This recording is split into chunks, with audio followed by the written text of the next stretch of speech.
Bom dia, amada igreja do Senhor Jesus Cristo. Bom dia. Que a paz e a graça do Senhor continue em nossas vidas. Amém? Quem é esse aqui? Quem? Em 2003, no começo do ano de 2003, eu estava em casa, fazendo faixa, né? Minha profissão é eletrista, e eu frequentava uma denominação e estava buscando, né, o conhecimento da palavra. E naquela época não tinha WhatsApp, tudo era rádio, enfim, eu escutando o programa evangélico, começou um cântico assim, ó: Tua palavra é luz para o meu caminho. Lembra? Era a chamada do anúncio da rádio e falando de um curso básico de teologia na região do Guanabara. E eu logo peguei o telefone e fiz a minha inscrição. Eu não sei na época quem atendeu. Faltava ainda um mês para o curso começar. E faltando uns 3 dias para o curso começar, o telefone lá em casa toca. Alô, quem está falando? Quem está falando? Oi, quem está falando? Aqui da igreja Guanabara, você é Alisson. O Ken atendendo, confirmando a minha inscrição para o curso básico de teologia. E a partir daquele momento, né, eu fiz o curso, a Nívia na época, o Mateus estava bem pequenininho ainda, ela não conseguiu fazer, depois ela fez. Mas está aqui o Ken, um servo de Deus com a sua esposa Terry. Levanta a mão aí, Terry. O Ken são um dos homens que começou o trabalho aqui no Guanabara como missionário no ano de 2000. Ele com a sua família vieram aqui para Campinas e foi um dos servos que o Senhor usou para iniciar o trabalho aqui, que não existia esse prédio, era só aquela casa ao lado, né, Ken? O curso era lá em cima, e aquilo foi uma bênção, né, para minha família, para mim, para a Nívia, para toda a nossa família e para muitas outras pessoas que estão aqui hoje também, né? Fruto do trabalho deste homem com a sua esposa, a sua família, que agora continuam trabalhando para o Senhor, né, como sempre, nunca deixou, mas em 2006, né, eles voltaram para os Estados Unidos. O Ken, a partir do momento que voltou para lá, hoje ele é um dos presbíteros, 16 anos como presbítero, né, em Arkansas, isso, e trabalha com missões, né, pelo mundo todo. E aí, semana retrasada, ele me mandou uma mensagem, estava vindo para o Brasil, e falei assim, então você venha para cá. Mas eu vou deixar o Ken falar um pouco mais, né, sobre o trabalho dele, e ele vai trazer a mensagem para nós aqui hoje, nesta manhã. E, Ken, é um grande prazer ter você aqui conosco, junto com a Terry, e saibam que vocês sempre foram uma bênção para a nossa vida. Vamos orar? Senhor Deus, Pai de poder, graça e misericórdia, muito obrigado, Senhor, por termos no teu reino tantos homens quanto mulheres dedicados na obra do Senhor, empenhados, Pai, em fazer com que o teu evangelho possa chegar ao coração das pessoas. E não só isso, Pai, mas também dedicados em manter essas almas, manter, Pai, todo o trabalho que o Senhor deixou aqui para que seja feito para a edificação da tua igreja. Esteja usando agora, mais uma vez, este teu servo, Ken, para que possamos, ó Pai, ser edificados por meio da tua palavra, trazida por este grande servo do Senhor. Em nome de Jesus que nós oramos e agradecemos. Amém. Amém. Antes do Ken fazer a leitura da pregação, eu gostaria que vocês me acompanhassem numa leitura em 1 Timóteo. É curtinha, mas eu queria deixar essa passagem bíblica para todos nós aqui. 1 Tessalonicenses. 1 Tessalonicenses, capítulo 5, versículo 12 e 13. 1 Tessalonicenses 5, versículo 12 e 13, diz o seguinte: Agora lhe pedimos, irmãos, que tenham consideração para os que se esforçam no trabalho entre vocês, que os lideram no Senhor e os aconselham. Tenham-nos na mais alta estima, com amor, por causa do trabalho deles. Vivam em paz uns com os outros. Deus te abençoe, meu irmão. Obrigado.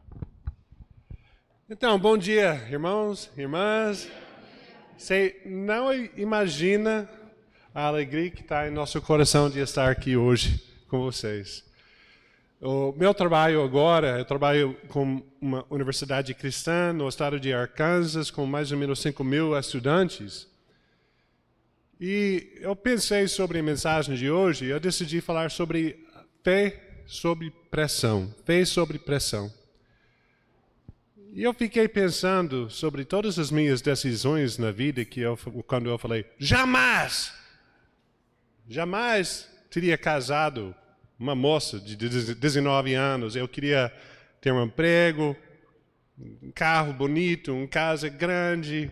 Aí conhecemos uns aos outros, 14 anos de idade, casamos com 19, semana que vem vai fazer 43 anos de casado. E eu teria falado, jamais seria casado tão jovem. Aí eu falei para meus pais, eu não quero saber da universidade. Não vou, pode gastar o que você tinha poupado, porque eu não quero ir. Aí depois tinha os 2 anos do colégio, quero ir para a universidade. Eu fui para a universidade, mas jamais queria ser pregador, muito menos missionário, né? Aí depois tinha os 4 anos na universidade, Deus colocou no coração vir para o Brasil. Fomos primeiro para Florianópolis em 87. Depois para cá em 2000, eu teria falado, jamais. Aí quando eu saí de Arkansas, falei, jamais quero voltar para essa universidade e vou viver lá fora. Sabe onde eu estou agora? Lá. Aí quando eu saí de Floripa, eu não queria sair de Floripa, mas a igreja falou, olha, se você for plantar outra igreja, eu não, é o Senhor, né, o Espírito Santo. Aí continuamos o sustento, se não, voltamos. Aí vimos para cá. Eu não tinha planos de voltar para os Estados Unidos, mas Deus tinha outros planos. Tinha falado, jamais para fazer isso, jamais fazer esse trabalho. E eu fiquei pensando, quando seguimos o Espírito Santo em nossas vidas, sempre vamos acabar seguindo sendas argilhosos, difíceis, que não imaginávamos, mas sempre ficaremos felizes ao seguir o Jesus. Porque quando seguimos o Espírito Santo, que é a força de missão, que é a força da igreja, o seu trabalho cresce, o seu trabalho fica mais maduro. Não depende do ser humano, não depende do Ken, que eu estava falando com o Alberto antes, né? E a igreja muda, transforma. E eu fiquei pensando, refletindo hoje de manhã sobre fé, sobre pressão. Quando saímos de Floripa, não sabíamos o que ia acontecer com a igreja. Quando saímos de cá, eu sei que a igreja também sofreu pressões, dificuldades. Mas você não pode exterminar a igreja. Como jogar água num fogo de gasolina, espalha mais. Espalha mais. Aí, refletindo sobre as pressões, me lembro de Jesus em Marcos 1:32 em seguida. Ao anoitecer, depois do pôr do sol, o povo levou a Jesus todos os doentes, os endemoniados.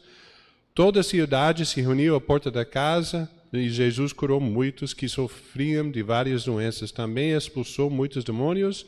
Não permitia, porém, que estes falassem, porque sabiam quem ele era. De madrugada, quando ainda estava escuro, Jesus levantou-se, saiu de casa e foi para um lugar deserto, onde ficou orando. Simão e seus companheiros foram procurá-lo e, ao encontrá-lo, disseram, todos estão te procurando. Jesus respondeu, vamos para outro lugar, para os povoados vizinhos, para que também lá eu pregue. Foi para isso que eu vim. Então, ele percorreu toda a Galileia, pregando nas sinagogas e expulsando os demônios. Uma outra passagem que veio à mente é Atos, capítulo 5, versículo 27.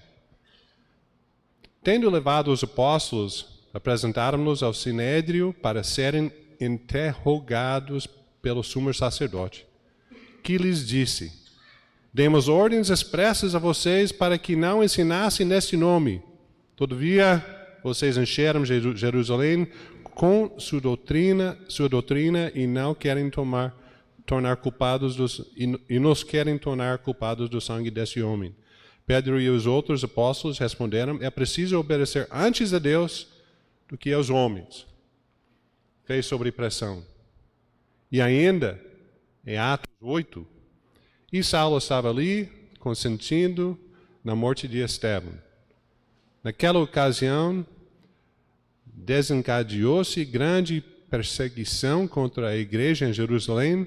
Todos, exceto os apóstolos, foram dispersos pelas regiões da Judeia e da Samaria. Alguns homens piedosos sepultaram Estevão e fizeram por ele grande lamentação. Saulo, por sua vez, devastava a igreja, indo de casa em casa, arrastava homens e mulheres e os lançava na prisão. Os que haviam sido dispersos pregavam a palavra por onde quer que fossem. A igreja sob pressão. Neste trabalho que agora eu tenho na universidade, eu tenho uma ótica privilegiada. Quando eu fui para lá, eu jamais pensava em trabalhar nessa universidade, mas o meu chefe agora me contratou dizendo: Ken, eu sei que você tem um lugar muito especial no seu coração para o Brasil, sempre vou ter. Mas agora eu quero que você recruta, treina e envia estudantes para tudo que é canto do mundo. E pela graça de Deus, o Espírito tem me levado, me enviado para uns 60, 70 países diferentes, onde eu tive a bênção de ver a obra de Deus. Quando olhamos só aqui, ficamos com uma visão muito restrita. Ficamos pensando: será o que vai acontecer com a igreja? Mas quando eu fui conhecer o homem, Antônio de Cuba, uns 5 anos atrás, mais ou menos, eu escutei ele dar uma palestra em espanhol em nossa universidade e depois eu fui me apresentar, perguntei para ele se ele podia usar alguma ajuda, né, de um grupo de universitários lá em Cuba. Ele disse: olha, é muito difícil conseguir uma vista religiosa, mas eu sou músico por profissão. Se você conseguir um grupo pequeno, talvez 10 pessoas que são músicos, eu posso conseguir um visto para vocês virem e ajudarem com uma conferência nacional de jovens. Joia. Mas antes de levar este grupo, e antes de levar até o presidente da nossa universidade para Cuba, eu tive que ir primeiro para conhecer se era seguro, parte logística e tudo mais. A primeira vez que eu fui para Cuba, eu levei um microfone comigo, né, de lapel, né, para fazer algumas gravações. Me pegaram na alfândega. Mas o que você está fazendo com esse microfone aí? Eu trabalho com a universidade, assim. Não, mas quem te deu permissão de trazer esse microfone aqui para Cuba? Não sabia que tinha que ter permissão para trazer um microfone para Cuba. Mas fiquei 1 hora sendo interrogado por causa deste microfone que eles pegaram e falaram: e é o seguinte, ao sair de Cuba, você tem que parar aqui e pegar este microfone e você não volta mais, né? Tá bom, então eu entrei lá, fiz a pesquisa, estava muito interessante lá. Ao sair, mesma coisa, peguei o microfone, 1 hora de questões de novo, aí pensei: não sei como é que vai ficar para levar um grupo com alto-falantes e microfones, né, e cantando em público. Então eu voltei para a universidade e perguntei para um maestro, né, o dirigente do grupo, se ele queria ir para Cuba. Ele: Cuba? Não sei. Vamos ver. Ele ficou orando e eu falei: eu vou falar com o presidente da universidade para ver se ele também quer ir, porque ninguém conhece o que está passando com as igrejas em Cuba. Aí, aos caminhos para o gabinete do presidente, e ele pensando: mas vai custar uma grana, né? Uns $10 mil para mandar esse grupo para lá, pelo menos. mais uns 5 mil para um sistema de som portátil que podíamos deixar lá com a igreja. Eu cheguei lá falar com o presidente. Olha, você gosta de ir para Cuba comigo e falar com a igreja lá? E ele, quando? Eu dei a data, olhou na agenda. Claro, sim, posso. Aí eu falei com o maestro lá, e ele disse que você não acredita o que aconteceu. Vindo para cá, eu recebi um telefonema de uma pessoa que cantava nesse grupo anos atrás, e falou, olha, o Senhor colocou no meu coração te ligar para ver se precisava de qualquer coisa. E ele disse, preciso de $10 mil para levar um grupo para Cuba. Ele disse, é seu. E mandou. Aí depois, ao sair, o que nós vamos fazer a respeito do sistema de som, mais uns $5 mil? E outro cara ligou, eu estava pensando hoje nesse grupo que eu cantava, que eu estava no grupo na universidade, será que tem alguma coisa que eu podia fazer para ajudar? Precisamos de um sistema de som, mas é muito caro, portátil, qualidade, né? Quanto? $5 mil. Pum, é seu. Aí chegamos lá em Cuba, aí tínhamos agendas, né, dos lugares diferentes, só que não podíamos ir para qualquer lugar. Era muito controlado, eles estavam... Muito obrigado.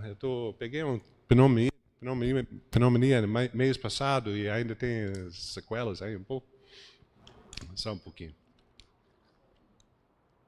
Então, chegamos lá e tínhamos um concerto marcado numa capela pequena, em Havana.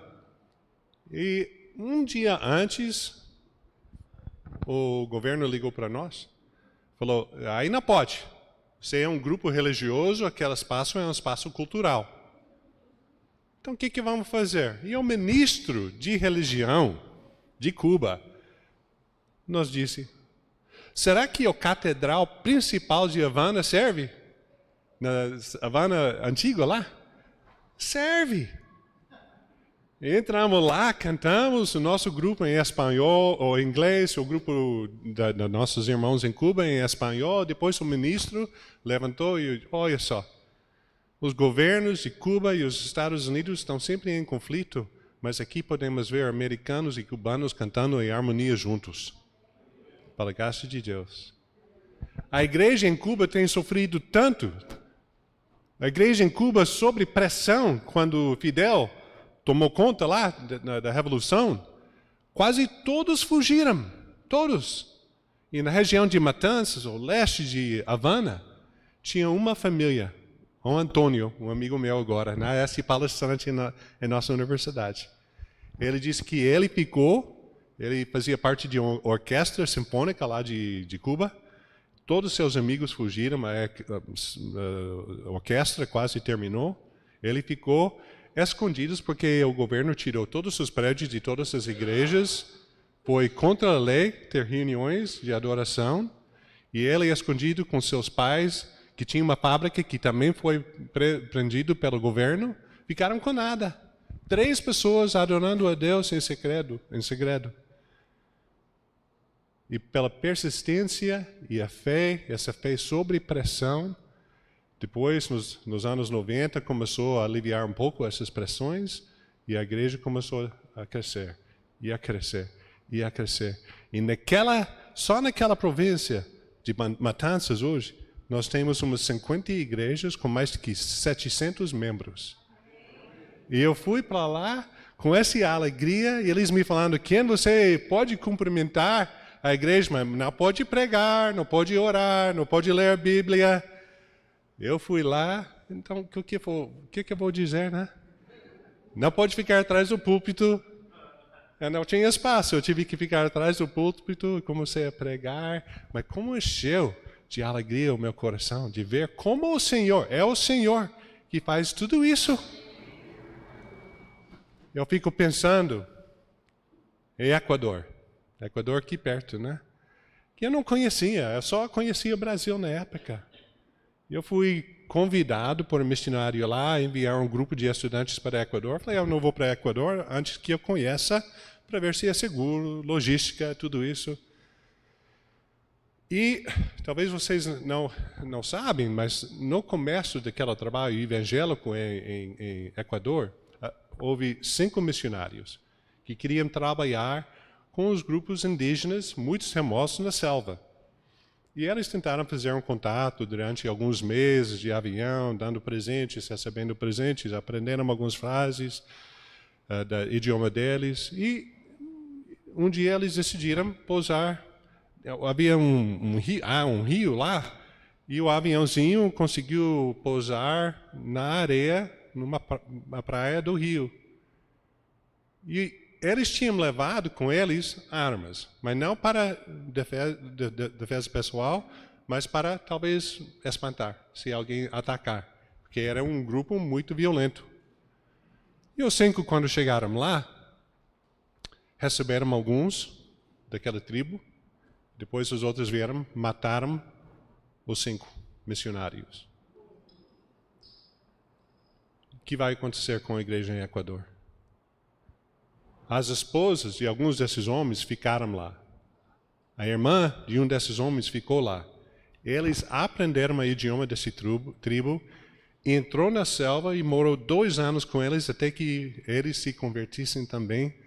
E aí, 4 anos atrás, eu fui convidado e falei, eu queria conhecer esse lugar.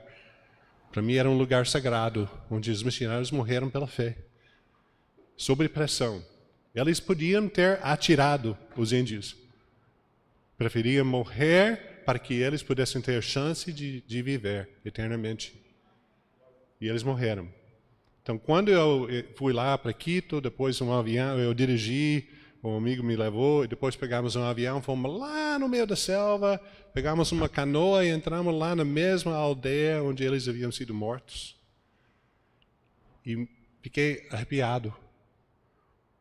Quando aquilo aconteceu, pensamos, o que vai acontecer em Equador? Mas aquilo ali foi o momento que Deus usou para acender um chama missionário pelo mundo inteiro.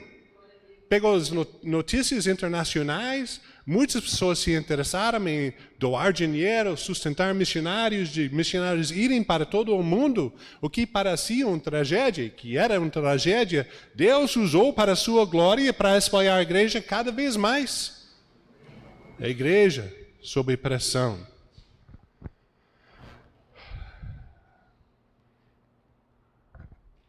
Nos tempos atuais, escutamos muito sobre a guerra em Ucrânia. E faz, acho, 5 ou 6 anos que eu fui chamado também por um amigo meu no lado leste em Ucrânia para ajudar alguns missionários de Ucrânia que haviam fugido lá do lado leste, que a Rússia havia tomado conta na Crimeia, não sei como dizer, Crimeia. Eles fugiram, foram para Lviv, lado leste, e começaram um trabalho lá, lindo, refugiados. E eu podia enviar estudantes para aprender, servir ao lado deles. Pensamos que para a igreja lá, em Crimeia, fez sob pressão, muito difícil nesse momento, quanto mais agora. Que estes irmãos, não sei se vocês se lembram nas notícias, cidade de Mariupol, ouviu falar? Mariupol? Foi destruído aquela cidade. Sabe que nós tínhamos irmãos lá? Tinha uma igreja lá? E o ministro da igreja, o nome dele é Alexandre, que eu conheci um ano passado. E ele me falou que quando os ataques começaram, ficaram com um medo incrível. Ele levou um tiro na cabeça, arrastou aqui, tem uma cicatriz aqui, o irmão. A casa, ele me mostrou o vídeo da casa dele em chamas, bombardeado, tentando filtrar água com as meias e encontrando comida do jeito que eles podiam. E aquela igreja se reuniu no prédio, no prédio da igreja, uns 30 irmãos e irmãs, mais ou menos, filhos pequenos, por 51 dias, tomando 3 taças de água por dia, tinham que racionar água, tomando o mínimo comida que podia, morrendo de fome, 51 dias, orando que o Senhor os salvasse. Sabe como eles conseguiram escapar daquela guerra, daquela pressão? Fugiram pela Rússia. E os irmãos em Moscou e outras cidades em Rússia ajudaram eles a escapar até a Estônia, lá no norte, e pegaram um trem, baixaram até Polônia. E a igreja em Polônia, que era uma igreja pequenininha, né? Tinha um prédio bonito, né? Mas era uma igreja pequena, acolheu os irmãos de Mariupol, Alexandre e os outros, e depois vinham outros, e outros, e outros. E eles tinham um porão lá no prédio da igreja que eles converteram uma sala para receber a maioria mulheres, porque os homens tiveram que ficar lá na guerra, né? Mas alguns idosos, pessoas com muitos filhos ou deficientes de algum tipo, né, podiam vir. 4 homens que eu conheci lá. Sabe quantos irmãos aquela igreja em Polônia recebeu? Neste ano, um ano e pouco, mais do que 200 irmãos e irmãs de Ucrânia que passaram pela igreja, deram, neste último ano, mais do que 12.000 refeições, sendo ajudado pela Igreja Mundial de Deus. E eu tive o privilégio de ver o que Deus, o Espírito Santo, está fazendo nessas igrejas pequenas. Pensamos na Europa como um todo, pensamos que é uma época pós-cristão, que o cristianismo está morrendo. Mas sabe que está crescendo em Europa? Que estão recebendo refugiados da África, de Afeganistão, de Arábia, de Ucrânia. Quando eu visito as igrejas na Itália, eu vejo mais irmãos de Gana do que Itália. Quando eu visito agora a igreja em Sopot, Polônia, eu vejo mais irmãos de Ucrânia do que de Polônia. Fé sobre pressão, a igreja sobre pressão. Jamais a igreja vai deixar de existir por causa de pressões humanas. Mas pela glória de Deus, pelo Espírito Santo, pelo seu poder trabalhando em nós, se há um mínimo de faísca, chama, Deus usa para espalhar nossa fé e para agradecer o seu santo nome. Ter e eu eu falei de jamais, pensamos alguns anos atrás que jamais seríamos trazidos pequenos para dentro de nossa casa, e Deus transformou nosso querer, e nós somos uma família social e temos recebido muitos e muitas crianças temporariamente, 1 ano, né? Depois se passar para famílias adotivas e tal, trabalhando com drogados e, enfim, o ano passado, faz 2 anos agora, pouco mais de 2 anos, quando as tropas norte-americanas foram retiradas de Afeganistão, você se lembra o que aconteceu lá? Que era horrível a situação. Sabia que nós tínhamos uma igreja lá? Tínhamos 7 famílias. E eu tive contatos com eles. E agora 2 desses irmãos, 2 irmãos, um irmão e irmã, de 21 e 23 anos, quase 24 anos, nós chamamos de mãe e pai. E estão morando em nossa cidade lá. Os pais dele e o resto da família não conseguiram escapar. Eles são refugiados em outro país, mas o pai, que era pregador da igreja, continua pregando o evangelho, mesmo que ele é agora um homem sem país. Não pode retornar, não pode escapar, ele vive onde ninguém quer que ele vive, não tem escolha. Mas eu fico inspirado por sua fé. Fico inspirado pela fé sob pressão. Aí você pensa na sua vida, eu penso na minha vida. Quantas pressões temos sofridos? Penso sobre a igreja aqui em Brasil, o que vai acontecer com a igreja aqui. Só Deus sabe. Eu chego aqui, eu vejo algumas famílias, rostos que eu me lembro, mas tem mudado muito a igreja.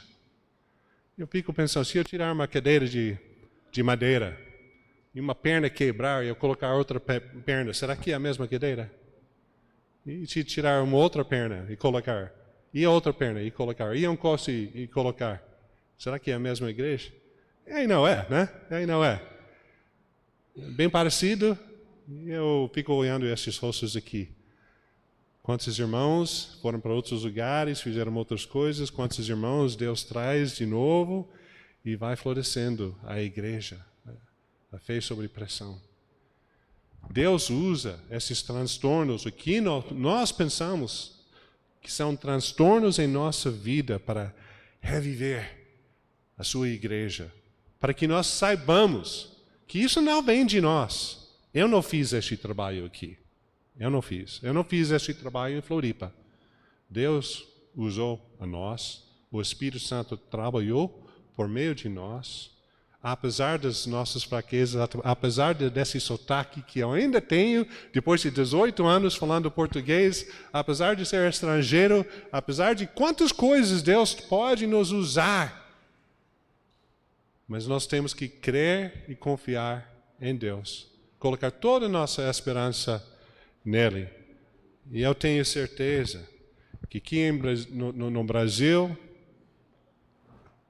nem falei de África. Olha só, eu podia contar tantas histórias sobre fé sob pressão. Em Zimbábue, tenho um amigo que morava lá, que foi refugiado também, teve que fugir de Zimbábue. E talvez 5 anos atrás também me chamou para ver se eu queria mandar um grupo para Zimbábue, na África. Vamos olhar, eu vou visitar primeiro, mesma coisa. Eu fui lá. E eles estavam fazendo um trabalho de curso por correspondência. E eles queriam dar um seguimento para este curso, para quem estava fazendo os cursos. Eles falaram, olha, Ken, vamos fazer essa reunião chamando talvez 100, 150 pessoas. E alguns vão ouvir o Evangelho pela primeira vez, dar um resumo sobre a Bíblia, mas tem alguns recém-convertidos, talvez uma meia dúzia. Aí você podia dar uma aula sobre disciplinas espirituais para esse grupo pequeno e a gente vai dar um resumo para outro grupo maiorzinho. Falei, tá bom. Aí cheguei lá, lotou a escola. 450 pessoas que chegaram para estudar e para conhecer o trabalho. De repente, aquele grupo de uma meia dúzia de pessoas era 50. Aí, assim que eu comecei a aula, e me deram um tapinha na costa. Ken, para aí. Temos tanta gente que agora nós queremos que você desse uma aula sobre um geral do Antigo, Novo Testamento. Na hora, né? Na hora. Eu falei, tá bom. Eu virei, olhei, 100, 150 pessoas aí esperando para ver tudo isso, né? Aí demos as aulas, e um amigo deu uma pregação. Sabe quantos responderam? 34 pessoas queriam ser batizados naquela hora. Aí fomos lá para o batistério do prédio da igreja. Eu nunca vi coisa igual, né? Chegou no batistério, em nome do Pai, Filho e Espírito Santo, próximo! Pai, Filho e Espírito Santo, próximo! Pai, Filho e Espírito Santo, próximo! E continua até hoje. África do Sul, um amigo meu, Machona, que eu conheci nos Estados Unidos, era militante contra o governo do apartheid, né, em África. E ele pensava que esse governo do apartheid tinha a ver com o cristianismo, era sustentado pelo cristianismo. E ele queria acabar com o cristianismo. E ele decidiu, se eu vou acabar com o cristianismo e este governo, eu tenho que estudar cristianismo para saber o que é. Fez um curso por correspondência. Se converteu. Se converteu. E agora é um militante para Jesus Cristo. E quando eu conheci ele, Deus havia usado ele para começar pelo menos 40 igrejas, batizando centenas. Aí depois, quando ele voltou para a África do Sul, me chamou, Ken, eu queria fazer alguma coisa nova aqui. Quero começar uma igreja integrado, com pessoas negras, brancas, tudo que seja, né? Porque nós somos um na fé. Amém. Me chamou lá para dar um grupo, né? Eu não. E até hoje Deus continua usando Machona. E um cara incrível. Fala 11 idiomas. 11 idiomas que ele viaja pela África do Sul, toda a África, toda parte de África, pregando o Evangelho. Mas ele, começando no apartheid, sobre preconceito, sobre pressão, sendo militante e agora guerreiro para o Senhor. Fé sobre pressão. Quantas histórias eu podia relatar sobre Deus, nosso Deus, sobre o Espírito Santo e a forma que Ele trabalha para inspirar nossa fé, nossa segurança, que continua em Deus. Preocupamos às vezes sim, como Paulo preocupou pela igreja. Mas podemos ter certeza que Deus cuida da sua igreja. E as portas do inferno não vão resistir. Amém? Olha, como eu falei, é uma alegria tão grande estar aqui com vocês. Eu não sei o futuro, só Deus sabe. Eu vou colocar as minhas mãos minha vida nas mãos dele, seja que for, né? Se Deus permitir, voltaremos. Não queríamos deixar tanto tempo, né? Mas eu vou onde o Senhor e meus chefes me mandassem, né? Queria compartilhar essa mensagem com vocês hoje, para talvez aliviar um pouco das pressões da nossa vida, confiar um pouco mais em Deus e o Espírito Santo fazendo o seu trabalho por meio de nós. Oremos. Nosso Deus, nosso Pai, te damos graças pelo dia de hoje, por esta oportunidade de estar aqui juntos. Eu te dou graças, Pai, por esta igreja e a igreja em Florianópolis, onde nós trabalhamos também. E eu peço a sua bênção sobre todas elas, Pai, sobre todas essas igrejas no Brasil. Quando eu vi naquela reunião dos homens ontem, Pai, homens de talvez uma dúzia de igrejas, 150, 200, não sei, mas eu vejo como o Senhor tem trabalhado com o Espírito Santo, tem trabalhado por meio deles, e eu te dou graças. Eu peço perdão, Pai. Nós pedimos perdão pelos momentos que nos falta a fé de confiar, que nos falta visão de trabalhar, que nos vem as fraquezas humanas e os desânimos, e pedimos, rogamos que o Senhor nos fortalece, que trabalhe por meio de nós, apesar das nossas faltas.